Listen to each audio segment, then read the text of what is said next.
People think that the scariest question in an interview is, tell me about your weaknesses. But I actually think that the biggest question actually is, tell me about yourself. Why? Because most people treat it like an open-ended question to answer their entire life story. Like, I was born in Wisconsin to two blue-collar workers back in the 80s, and then blah, blah, blah. And I have done this. I've actually cried in an interview, which we won't talk about today. But what I'm going to talk to you today about how to answer this in 60 seconds or less using a simple framework that I use with myself and my clients that make you sound like an expert and not a narrator of your entire life that you're sharing with your girlfriends at book club or just book club. I've even got a worksheet that I share with my clients so that you can do it. It'll be great, and you can write yours today. When you're nervous, you try to prove your worth by listing out all of your qualifications, every single job that you've had since 2008. Like me, I'd be like, oh, I worked at a bagel shop and then a garbage company and then Polaroid and then I lived in Peru for a while. And they're like, we don't care. You've lost our attention.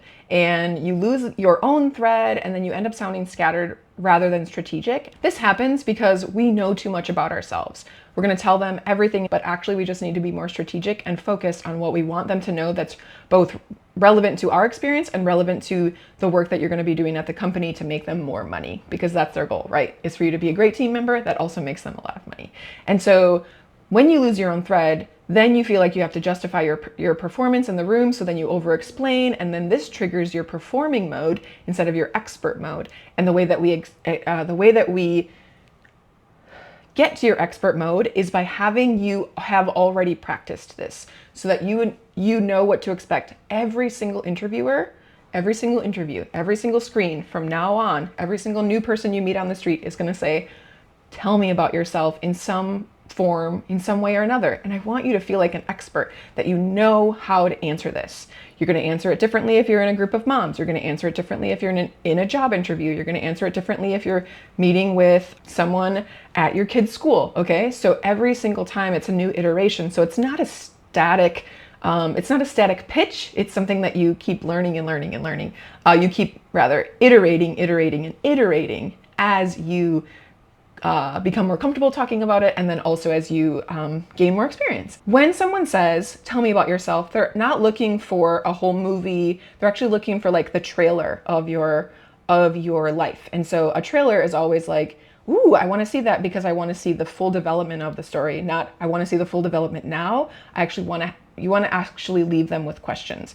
You aren't pitching your history with them. You're pitching how the job aligns with your experience and their goals. So the secret is not rambling, it's knowing exactly where your story ends so that it can pass to them, okay? And that happens when you move your story and find alignment before the interview rather than finding alignment during the interview. So you've already prepared ahead of time. You've already looked up the company. You've already done these exercises beforehand so that you can move away from robotic reciting of your resume, which is what some people do in their pitches, to a more human-to-human connection that you will be able to land easier if it's not something that you're answering for the first time. So I recently met with a woman for an informational interview. The reason I love them is because it has like 5 pillars of practice that you can do for interviews in the future. And one of those is practicing your elevator pitch, practicing your tell me about yourself. And she had the coolest diverse experience. She had corporate jobs. She was a co-creator of a nonprofit with one of her professors. And when I asked her, tell me about yourself, or like, why did you want to meet with me, or what do you want to talk about? She was all over the place. She was going from very scattered to too much information to too little information. Okay. So she was moving back and forth between where I was like, wait, tell me more about that. Actually, I don't need to know that. That's too much detail. That's too much like drama. That's too much tea. Okay. So I wanted her to reel it in a little bit. So what I shared with her in this chat was my past, present, future framework. And we stopped to try it so that we could get rid of the fluff and become more strategic in how it is and highlight only the things that would prove that she was the solution to the company's specific problem. So because she doesn't know exactly what she wants to be doing, the specific problem was actually being okay with the end of it being like, I'm looking for new jobs, or I'm seeking ops roles or project manager roles because those are what she and I decided in our conversation would be the best fit for her. And so she went from a 4-minute rambling, which I still don't understand, to a 45-second power pitch. And it was so much clearer. It compelled me to ask more questions from it rather than her just like rambling questions at me, which was really cool.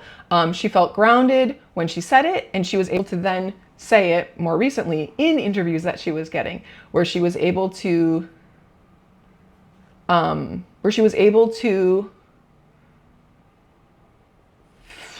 speak about her experience in the room. So what I want you to do is step 1, brainstorm. Don't just look at your resume. List 3 to 5 things you're known for and what actually gets you lit up. This is step 1 in the worksheet, by the way. And when I say look at your past, there's other questions that will also be in the worksheet, but the first one is like, what are things that light you up? What are things that people come to you for help? What are things that you've been valued for at other companies? And then the second is my filter is when you look at your past, I want you to pick 1 to 2 highlights. But here's the rule. Do not put anything in your resume or in your pitch that you never want to do again. So if you hated managing people, if you hated managing a 50-person budget, a 50-person budget, if $50 million budget, if you didn't like doing anything, don't leave with it or you'll just get hired to do it again. Like I never put that I love doing Excel spreadsheets because I never want to do that again. And then the third step is past, present, future. So your past, this is what your subject matter expert is on, the stuff you actually liked doing. The present is what are you mastering now, or what are you currently working on? What professional skills are you developing? Perhaps it's I'm taking a break to take care of my family or to explore new opportunities. And then the future is why this job? Why is this job the next step for you? Or why is this type of culture the next step for you? Or why is this type of role the next step for you? And then step 4 is my favorite and most important is the voice memo test, okay? So when you've written it out, you can send it to me and I'll be like, cool, but how does it sound when it comes out of your voice? Record yourself. If you sound like a robot, start over. If it needs some zhuzhing, then great. If it sounds like you and you didn't use words that you wouldn't say in normal life, in regular life, you could also drop this in ChatGPT to help you, but I wouldn't let it be the final editor of it. So it's a time when we should all be using AI, but when should we use AI? You can use this to help you come up with it after you've done all of the exercises already, but I wouldn't have it be the editor of it, okay? So the most important piece, as I said, is repeating it out loud to yourself and then listening to it. And then if you are in the career club or when you're in the career club, you can drop it in the group chat and we can all listen to it or provide feedback or give you some congratulations because yay, you did it.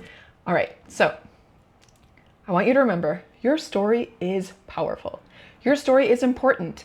You being able to share very clearly what you've been doing in the past, how it matches what you're doing now, and what you want it to be in the future, and it's aligned with the job interview that you're doing or the informational interview that you're doing, that can be powerful.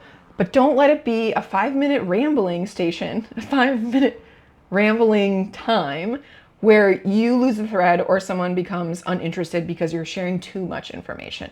We want it to be just the right amount, like the 3 bears, right? Just right.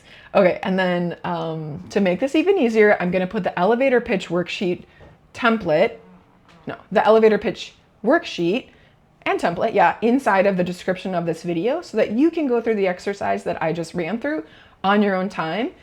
Send it over in the comments or drop it in the comments so we can all celebrate with you. And if you want to join the Recruit Club later, you can also do it. So download it, fill it out, and stop rambling. All right, so you're amazing. We all want to hear your story. Thank you for watching. I'll see you in the next video.